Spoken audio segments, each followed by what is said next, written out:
కాలం ఎటుపోతుందో అర్థం కావట్లేదబ్బా. కానీ జడేజా మాత్రం వికెట్లకు అడ్డంగా పోతాడు.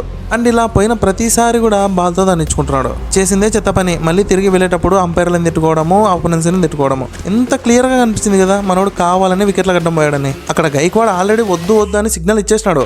కానీ అవన్నీ పట్టించుకోకుండా హాఫ్ డిస్టెన్స్ అయితే పరిగెత్తేశాడు. నిజానికి జడేజా ఇలా చేయడం ఫస్ట్ టైం ఏం కాదు. లాస్ట్ టైం SRH తో కూడా ఇదే జరిగింది. కానీ అప్పుడు ఇంత కాంట్రవర్సీ కాలే. ఎందుకంటే అప్పుడు ప్యాట్ కమిన్స్ రివ్యూ వద్దన్నాడు. అది అప్పీల్ చేయలేదు. ఒకవేళ అప్పీల్ చేసింటే క్లియర్ గా అవుట్ ఇచ్చేవాడు. సో ఈ మనిషి ప్రతిసారి ఇలాగే జరుగుతుందేమో అనుకున్నాడు. మరి లాస్ట్ టైం SRH వాళ్ళు జస్ట్ దెబ్బతో వదిలేశారు. కానీ ఈసారి దెబ్బతో పాటు వికెట్ కూడా లాక్కున్నారు. అదే లాస్ట్ టైం SRH వాళ్ళు త్రో వేసినప్పుడు కూడా మనోడికి గట్టిగా బాల్ తగిలింది. కానీ ఈసారి సంజు శాంసన్ మా వాళ్ళ కంటే కూడా గట్టిగా సిరుగుతున్నాడు. అండ్ ఇంకోటి ఏంటంటే ఆ చెయ్యి కూడా కావాలని అడ్డం పెట్టంటే అనిపించింది.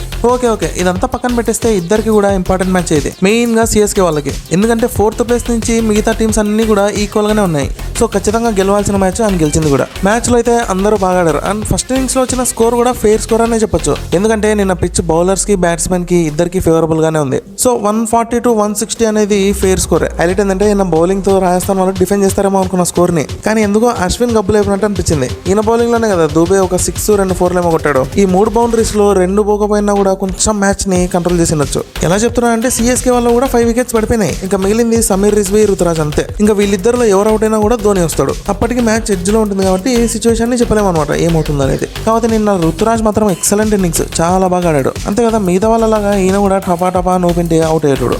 సో అందుకే స్లోగా ఆడి మ్యాచ్ ని గెలిపించాడు. సరే ఇదంతా ఓకే కానీ స్టార్టింగ్ లో CSK వాళ్ళు 3 వికెట్లు తీసినారు. అది highlight. Simarjeet Singh excellent bowling అసలు. బట్లర్, శాంసన్, యశస్వి 3 పిల్లర్స్ ని కూడా పడగొట్టేసినాడు. వీళ్ళ ముగ్గురులో ఒక్కరు అవుట్ అవ్వకపోయినా కూడా స్కోర్ ఇంత తక్కువ అయితే ఉండేది కాదు. సో అందుకే ముగ్గురు లేపేసినాడు కాబట్టి ప్లేయర్ ఆఫ్ ద మ్యాచ్ కూడా వచ్చింది. అంతేగా wait Riyan Parag last season వరకు మనల్ని ఫుల్ గా ట్రోల్ చేసి పడేసినారు. కానీ ఈ సీజన్ లో మాత్రం ప్రతిసారి తన బ్యాటింగ్ తో ఇంప్రెస్ చేస్తూనే ఉన్నాడు. నిన్న కూడా అంతే. పరాగ్ 40 రన్స్ చేయకపోయింటే RR కి ఇంకా తక్కువ స్కోర్ వచ్చేది. ఎక్కడ తొందరపడకుండా చాలా బాగా ఆడాడు. Excellent innings. నెక్స్ట్ జరగబోయే CSK వర్సెస్ RCB ఇద్దరికి నాకౌట్ మ్యాచ్. ఎవరు విన్ అయితే వాళ్ళకి అడ్వాంటేజ్. ఒకవేళ RCB ప్లే ఆఫ్స్ కి రావాలంటే మంచి రన్ రేట్ తో CSK మీద గెలవాలి. అప్పుడు కన్ఫర్మ్ గా RCB అయితే ప్లే ఆఫ్స్ కి వెళ్తుంది. చూద్దాం మరి May 18th ఏం జరుగుతుందో అనేది. సరే ఉంటా మరి. టాటా బాబాయ్, have a good day, take care.